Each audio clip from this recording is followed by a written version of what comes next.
Histoire de l'Église de Don Charles Poulet, les débuts de la Renaissance, chapitre de la question italienne, suite. 3. Jules II, 1503-1513. Le cardinal Piccolomini, qui prit le nom de Pie III, ne régna que 3 semaines. Avec l'appui de César Borgia, qui lui vendit les voies espagnoles, le cardinal Julien de la Royère parvint au pontificat sous le nom de Jules II.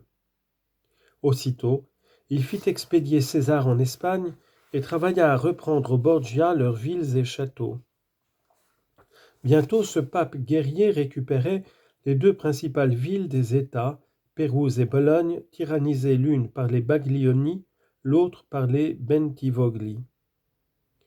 Jules II résolut ensuite de combattre Venise, qui, s'insinuant dans la Romagne, avait imposé ses garnisons à Faenza, Cesena et Rimini, occupait Ravenne et Servia et menaçait Imola et Forlì en aval de Bologne.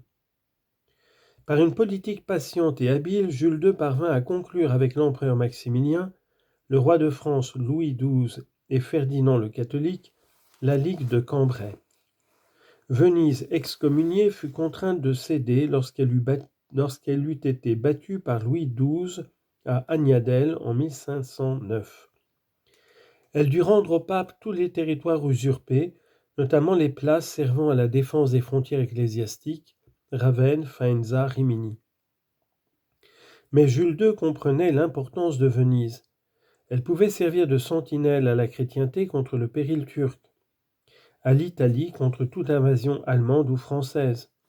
D'ailleurs, ne devait-il pas redouter ses alliés de la veille, les Français qui occupaient la Haute-Italie ? Son programme fut de jeter dehors ces barbares. Fuori i barbari. Il s'allia donc avec les Vénitiens et Ferdinand le catholique, tandis que l'évêque de Sion, Matthias Schinner, obtenait pour lui l'aide de 15 000 Suisses. Puis il se retourna contre les coalisés de Cambrai, Louis XII et Maximilien. Louis XII répondit en convoquant à Tours un synode français où l'on décréta que le pape n'avait pas le droit d'entreprendre des guerres temporelles et que s'il le faisait, le roi pouvait le combattre. On déclarait nulle par avance toute excommunication pontificale. Cependant, ouvrant la campagne, Jules II força Chaumont, venu assiéger Bologne, à se retirer.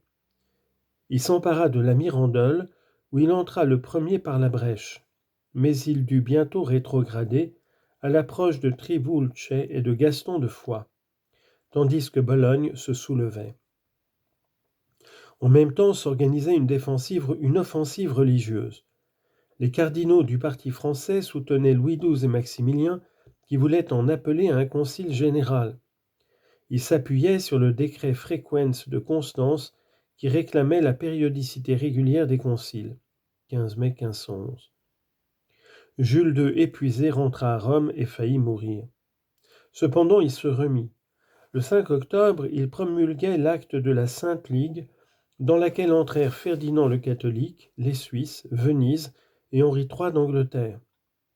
À la tête des Français, Gaston de Foix dispersa les Suisses, débloqua Bologne assiégée, reprit Brescia aux Vénitiens et remporta sur l'Espagnol Raymond de Cardone la victoire de Ravenne, où il fut tué en poursuivant les vaincus. 15 avril 1512.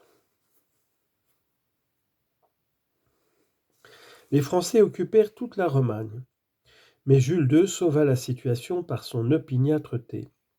Bientôt les Français seront expulsés d'Italie. L'offensive religieuse échoua également. Le synode, réuni à Pise en novembre 1511, ne se composait que de 3 cardinaux italiens et 24 évêques français. Il proclama la supériorité du concile sur le pape.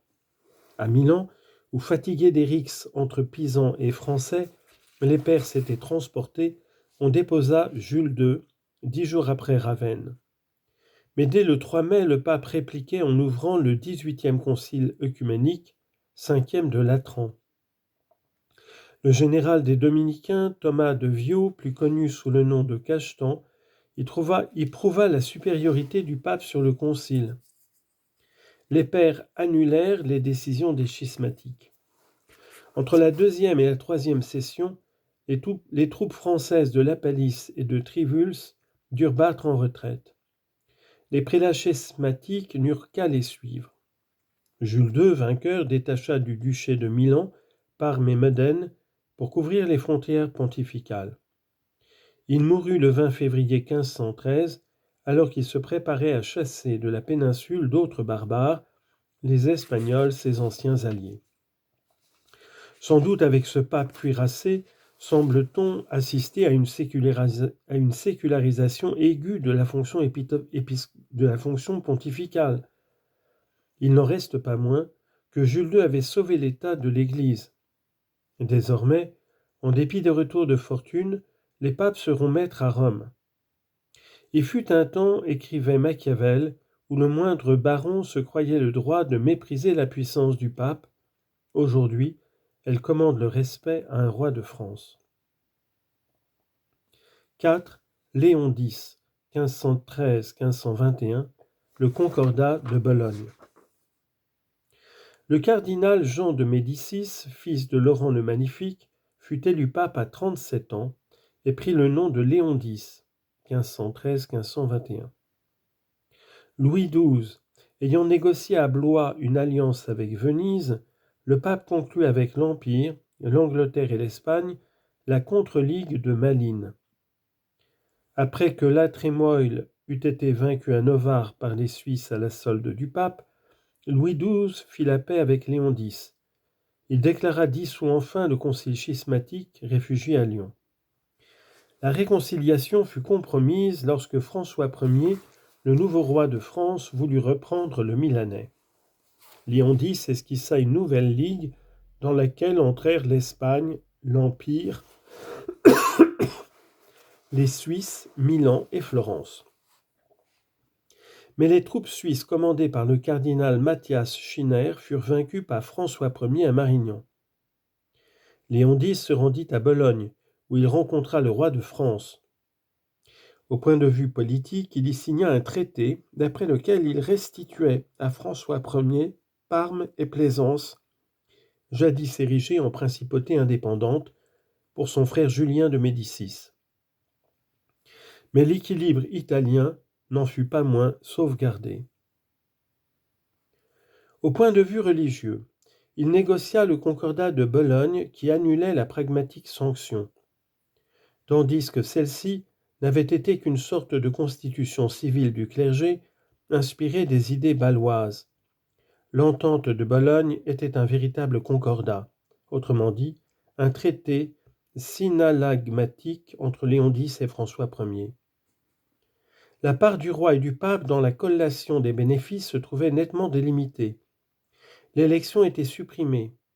Le roi présentait des candidats aux évêchés et archevêchés, aux couvents et prieurés qui jouissaient jadis du droit de faire canoniquement les élections. Mais le pape demeurait libre de ne pas accepter le candidat. En cas de refus pontifical, un nouveau sujet devait être proposé dans les 3 mois. Passé ce délai, le pape pourvoirait librement. En résumé, pour le roi, droit de présentation, pour le pape, droit d'institution. D'une part, les prérogatives pontificales restaient sauves, et les principes qui avaient prévalu au siècle précédent étaient démentis. D'autre part, en disposant indirectement de la collation des bénéfices, le pouvoir royal détenait le plus clair de la fortune du royaume. Pourtant, le pape conservait les revenus des bénéfices apud sedem vacantia. Il percevait aussi les anates et les dispenses. Les vieux tenants du gallicanisme, parlement et université, firent opposition. Le roi finit par envoyer au Parlement un ordre formel d'enregistrement. L'université en appela à un concile général. François Ier lui imposa silence. Le concordat de 1515 possède une importance exceptionnelle, puisqu'il réglera les rapports de l'Église et de l'État en France durant tout l'Ancien Régime. On a formulé contre lui de nombreux griefs. Il faut reconnaître que les rois commirent plus d'un abus dans les nominations. On vit des prélats courtisans, des abbés commendataires, qui simples laïcs pressuraient les moines. Notons toutefois que ces abus témoignent contre les rois et non contre le concordat. D'ailleurs, le privilège de l'institution mettait aux mains du pape une sorte de droit de veto, moyen efficace de défendre l'Église de France. À l'époque de Louis XIV, la papauté lui devra la victoire.